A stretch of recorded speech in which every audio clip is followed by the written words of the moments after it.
नाद रचना क्या है? क्या नाद माया ही है? नाद रचना एक मान्यता है, एक अवधारणा है, मनगढ़ंत बात है। आपको न नाद दिखाई देगा, न नाद रचना दिखाई देगी। आपको जो दिखाई देता है वो माया है। आपको जो भी अनुभव हो रहे हैं इस समय या जब भी हुए हैं वो माया है। माया का अर्थ है जो असत्य हो, जो आता हो जाता हो, जो परिवर्तनशील हो। तो अस्तित्व में जो भी है, जो परिवर्तनशील है, वो माया है, वही दिखाई देता है। आपको नाद नहीं दिखाई देगा। लेकिन बुद्धि के द्वारा ये जानना संभव है कि ये क्या है जो परिवर्तन, जिसमें परिवर्तन हो रहा है। क्योंकि बुद्धि ये जानकर उसको संतुष्टि नहीं मिलती कि सब परिवर्तनशील है और माया है।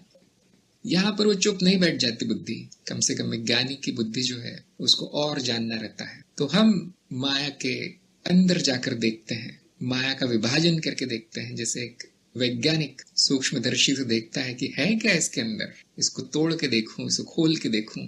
ऐसे ही हम माया को तोड़ के देखते हैं, उसके अंदर क्या है। और हमें तरह तरह के परिवर्तन दिखाई देते हैं, हमें तरह तरह की रचनाएं दिखाई देती हैं।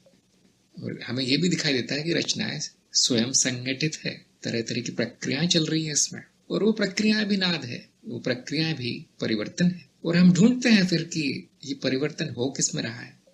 कुछ ऐसा दिखाई नहीं देता जिसमें परिवर्तन हो रहा है। शून्यता दिखाई देती है, ऐसा लगता है कि शून्य परिवर्तित हो रहा है। और जो सबसे सरल परिवर्तन, जब सब तोड़ तोड़ के जो बचता है, जो कण बचते हैं माया के, जो मूलभूत परिवर्तन हमें दिखाई देता है, वो है दो स्थितियों का परिवर्तन, अवस्था 1 और अवस्था 2।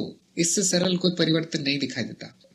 और हम ये भी देख पाते हैं बुद्धि का उपयोग करके कि सभी परिवर्तन इस एक मूलभूत परिवर्तन से बने हैं, जो दो अवस्थाओं का परिवर्तन है, दोहरा परिवर्तन। और इसी को हम नाद का नाम देते हैं, जो इन दो अवस्थाओं से बार बार जा रहा है। शून्यता में जो परिवर्तन है उसको हम नाद का नाम देते हैं।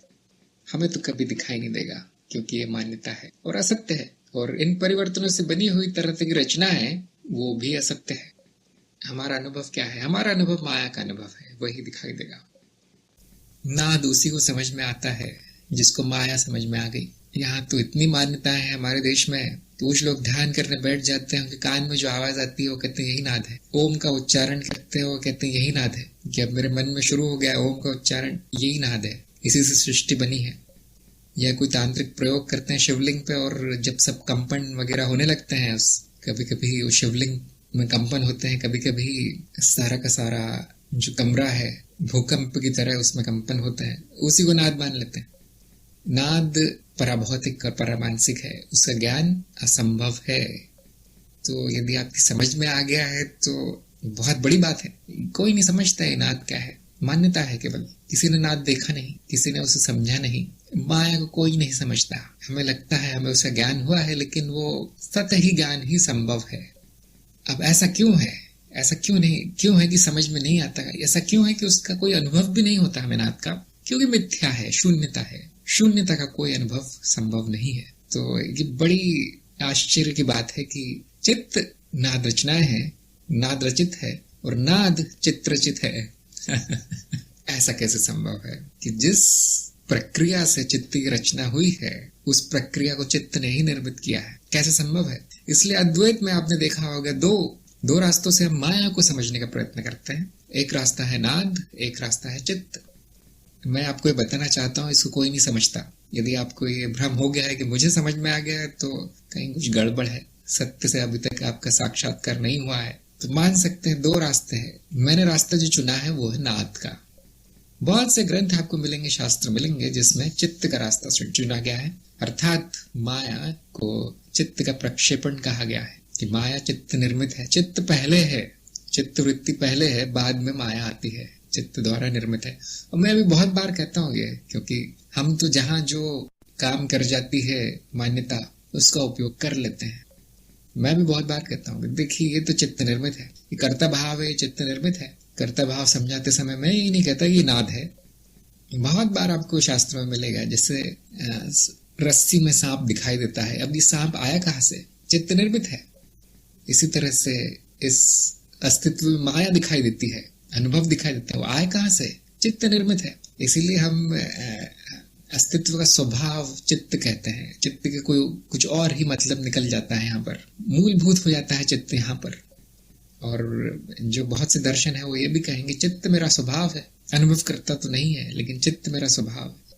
आप और गहरे उतरेंगे तो आप देखेंगे चित्त भी माया है, और इसीलिए ये नाद रचनाओं की, ये नाद की कल्पना आई है कि अब ये भी माया है, तो माया कैसे माया को पैदा कर सकती है, ये बड़ा प्रश्न आ जाता है। और वहां पर वो दर्शन असफल हो जाता है, थोड़ी दूर तक जा पाता है वो जो सिद्धांत है उससे कई अनुभव आप समझ सकते हैं क्यों हो रहा है ऐसा, लेकिन जब हम और गहरे जाते हैं तो पता चलता है कि वो भी माया है। इसलिए मैंने और गहराई में उसकी व्याख्या करने का प्रयास किया है जो नाद द्वारा संभव है। और नाद का प्रयोग तंत्र मार्ग में बहुत होता है, इतना अद्वैत में नहीं होता जितना तंत्र मार्ग में होता है। वहां पर शक्ति जो है वो नाद है, सभी कुछ शक्ति द्वारा निर्मित किया गया है। वहां चित्त की इतनी प्रधानता नहीं है, सब कुछ शक्ति है। शक्ति ही चित्त का भी निर्माण करती है, चित्त की सारी वृत्तियां शक्ति हैं, जिनको अलग अलग देवियों का रूप दिया गया है, अलग अलग रूप दिए गए हैं, अलग अलग नाम दिए गए हैं कि ये देवी ये करती है, वो देवी वो करती है तो वो एक ही शक्ति है, तो वो एक ही नाद। इसी तरह से एक शक्ति है जो संपूर्ण जगत का निर्माण करती है, इस पदार्थ रूपी जगत का निर्माण करती है, भौतिक जगत का। और तांत्रिकों की इच्छा होती है उस शक्ति का नियंत्रण करने की, ये उनमें इच्छा है। तो जिनकी रुचि है नाद में वो तंत्र मार्ग से आए, जिनकी नाद में रुचि नहीं है वो चित्त के मार्ग से आए। जो अद्वैत का जो मार्ग है वो सही है।